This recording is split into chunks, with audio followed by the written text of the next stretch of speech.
Nobody else was doing a smoked hummus. So I felt like I'd found, a niche, a space in the market, and off it went. And within 6 months of making it at home for my little boy, we were stocked nationally in Waitrose. Hey guys, it's Matt Haycox here, and today I've got with me Julie Waddell. Julie from the Little Smoked Food Company. Now, Julie set this up and launched her Moorish range of smoked hummus products to sell in delicatessens in a local area. She won 2 Great Taste Stars in 2017 and went on to be named Growth Business in the UK's Mentor Me Awards, and received a Special Commendation Award for Growth in the Food and Drink Federation Awards. In 2015, she was named one of DEFRA's 50 food stars, and Moorish was named the most disruptive food brand of 2015. Having set up in a kitchen, she's grown exponentially. She's now stocked in Waitrose, Ocado, Booze, and even supplies Park and Shop, Hong Kong, and British Airways planes.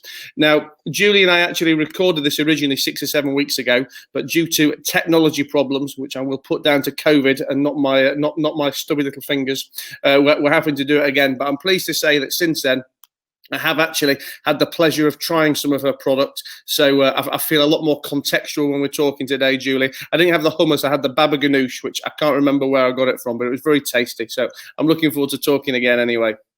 Hiya, nice to see you again. Listen, Julie, just I guess I've given a bit of an introduction to yourself, but I guess the kind of main key bit of the story I want to get across today, again, a bit because we're filming, recording this during Corona, during lockdown time, is that this started very much as a home business for you.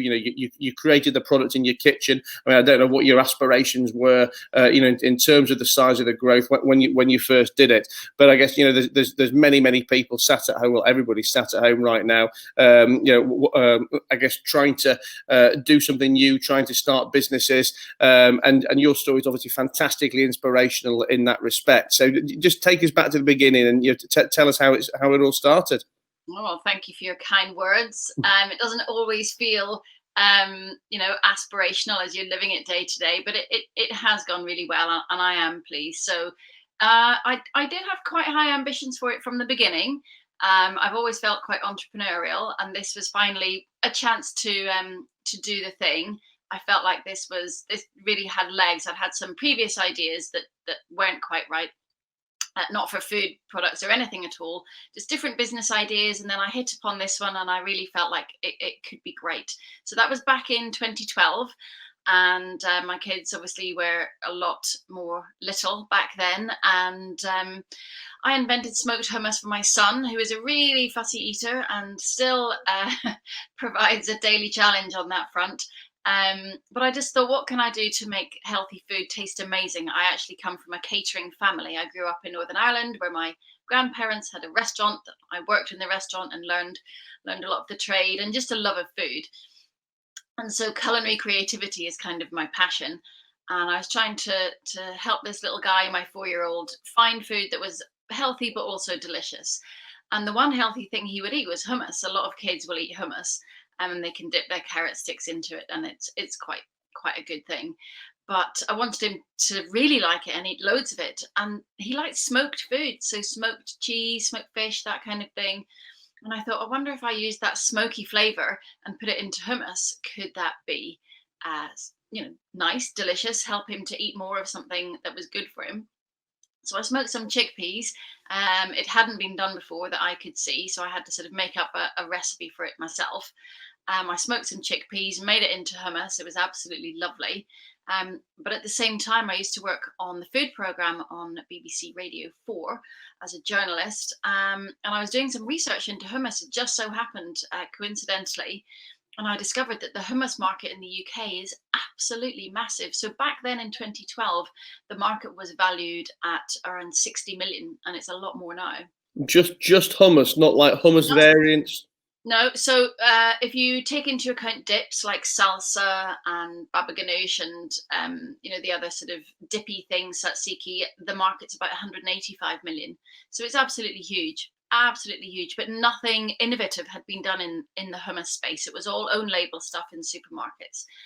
So I thought, well, here's a huge market that's lacking in innovation. and I've just invented something quite exciting that is super delicious. And I wonder if I could make it into a thing. And it hadn't been done before, which was another key to the success. Nobody else was doing a smoked hummus, so I felt like I'd find a niche, a space in the market, and off it went. And within 6 months of making it at home for my little boy, we were stocked nationally in Waitrose. So it really was a very quick sort of upscale and a fast start, but it's been good ever since then. And tell me about that process of getting stocked in Waitrose. I mean, obviously, I hear well, a lot of business, people come to me, with let's say food related products, that they're looking for investment in, and there's a lot of people, just in general that I speak to who have products, that they would like to get stocked in, whether that's supermarkets or just major national retail chains, Yeah. and it seems, let's say probably the most difficult part of that business, getting that stocking, getting that distribution, and a real black art of I guess how you get your foot through the door in the first place. I mean, to do it in 6 months is sounds incredible. What I guess what was the process like, and what tips and advice have you got for people out there with products that they would like to get stocked? Well, you're right. There are a lot of people, and more all the time, who come up with ideas for food products, and who see, and Waitrose is a sort of dream place to get into, because they stock premium things, so new artisan things, but they've obviously got some significant distribution, as you say. 6 months, I now know, was very unusual. So what happened was I was supplying a local delis in Birmingham, where we lived at the time. I now live in Devon. But back then, that's where we were. And I had to find a factory to make the hummus in. I used to make it myself, because I couldn't, there's laws around what you can sell from a home kitchen, and your home kitchen has to have certain things about it that make it environmental health friendly, and mine wasn't suitable for a manufacturing premises. So I had to find a factory.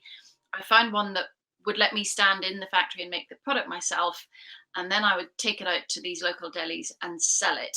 And once I started to get the feedback from people who didn't know me, not the people that are coming to my house and going, "That's lovely," because they might just say that, but people were repeat purchasing in these local delis, and that gave me real confidence that actually it was a good enough product in and of itself that people would buy it. So I approached Waitrose, and it must have been the right thing at the right time, because I actually got an email the next day. I hadn't said what was different about the hummus. I just said, "I've invented a new hummus."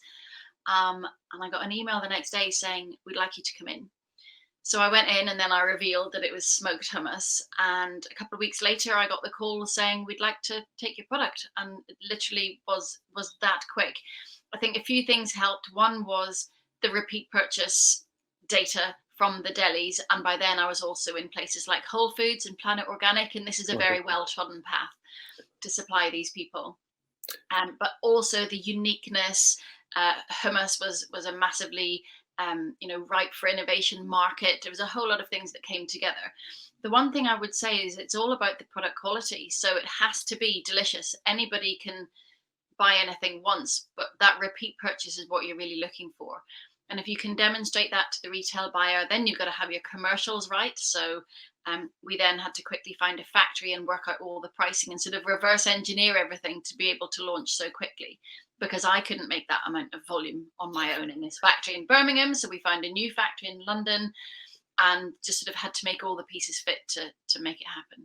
Well, that was going to be my next question, really, insofar as how ready were you? What I mean, once they said, yes, we'd like to stock you. I mean, did you have a lot to get done around that? And I guess in a way that it probably leads me on to think, was the process in the market different back then to how it is now, insofar as will they really work with you and give you a chance if the only thing you have right is the food?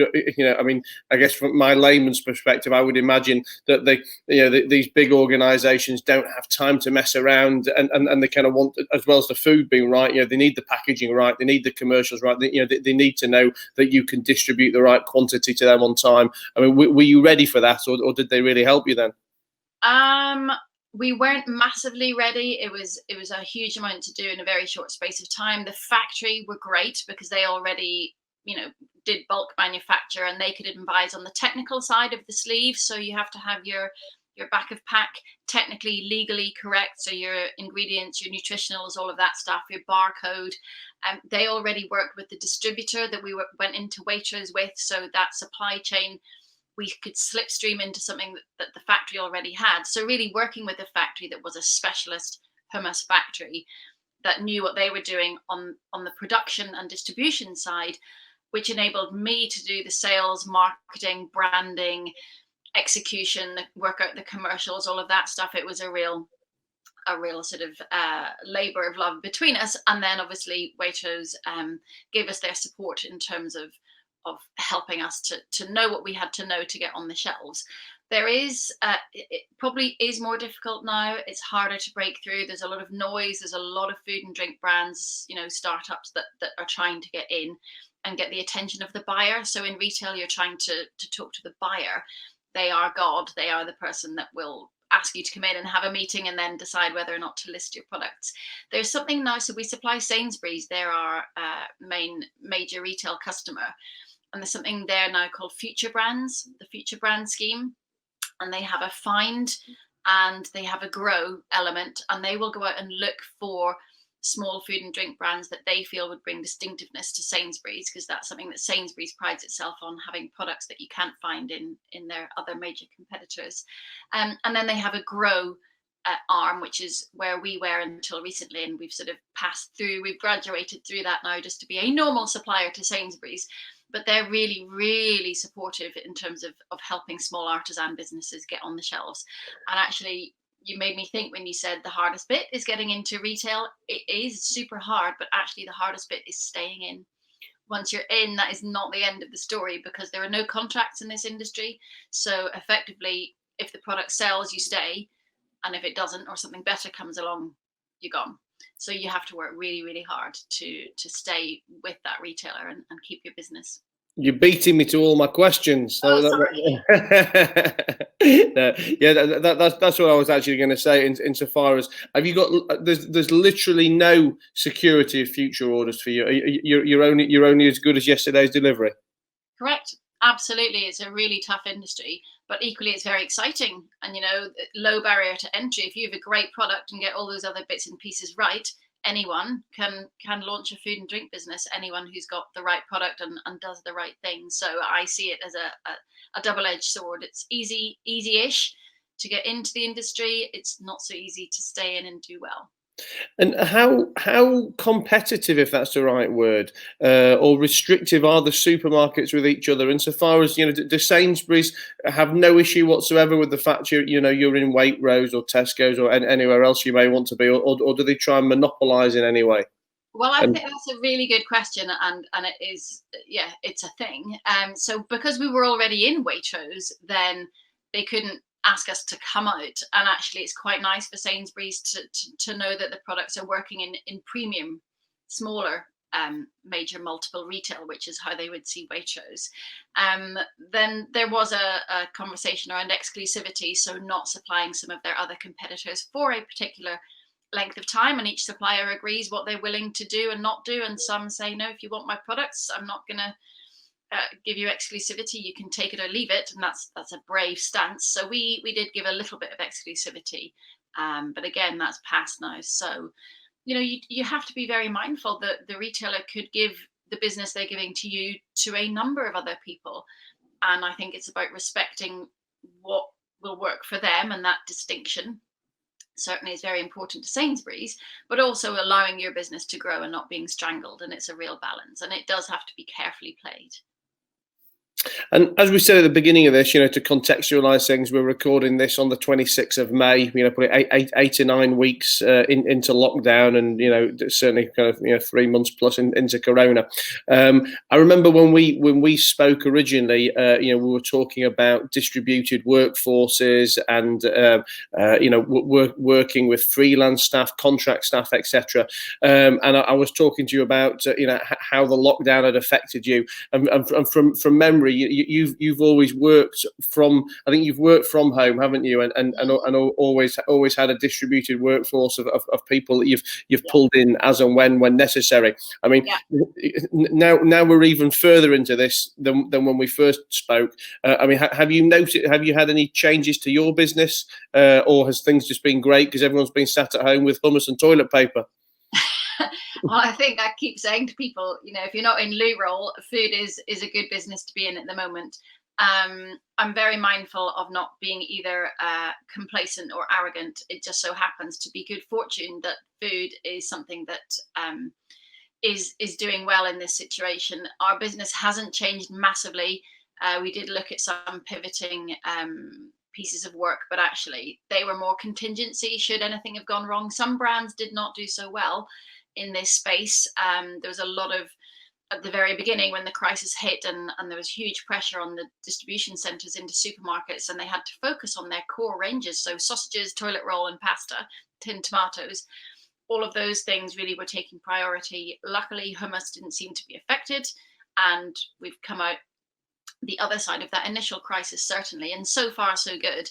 So no, we continue to operate a super lean team, and just carry on making sure we keep our head down and do the best that we can. So what does the future hold? Any more products? What are we going to see?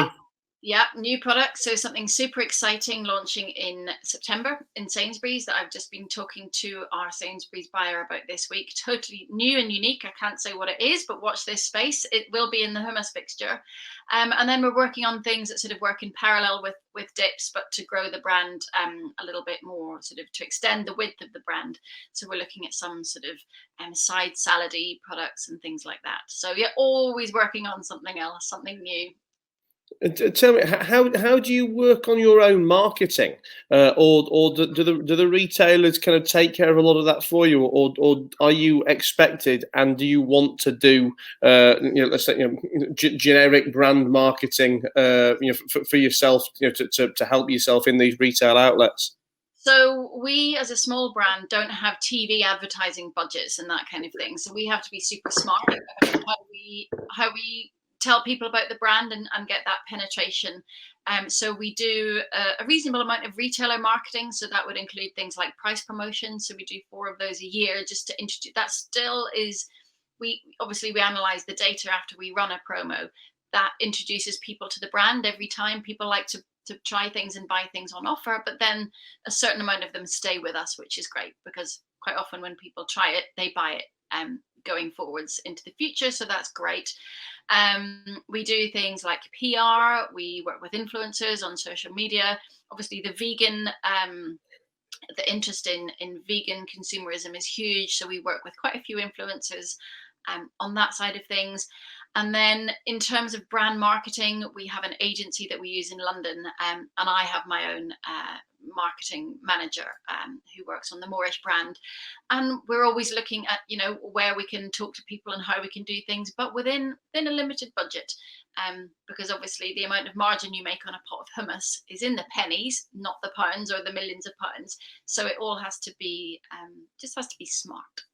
And do you do any direct to consumer sales at the moment anyway, or will that feature at any point in the future, or are you always going to do it through retail outlets? Always through retail, and then we do a bit in travel, although our airline business dropped off a cliff a few months ago, but luckily that was a small part of it. So no, retail is our thing. To do a chilled food product direct to consumer is the cost modeling doesn't work, because the cost of sending something through the chill chain, so chill deliveries to people, would be really, really expensive. It's something we were looking at when we weren't sure, this whole new retail landscape when coronavirus hit and all of the crisis management. We were looking at it, and it might be something we do, but really our market is retail. Perfect. Well, Julie, thanks a lot for being here again. I've just remembered what one of the things I said to you when we spoke last time was I asked you when we first came on if you'd seen the movie Don't Mess with the Zohan, where it was all about hummus, and I said you'll have to watch it during lockdown, and it sounds like you've forgotten it. But listen, just obviously for everybody listening, just give yourself, I guess, one more shout out of where they can find the product, how they can contact you. Thanks, Max. Matt.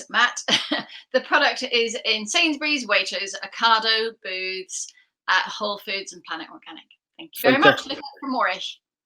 and we can get you on Insta, can we? Yep, I'm on Insta. I'm Moorish Jules, and we have Moorish at Moorish Hummus is the handle. So we're all over there.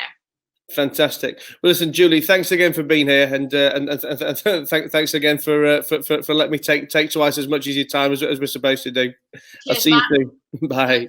Look after yourself. Bye.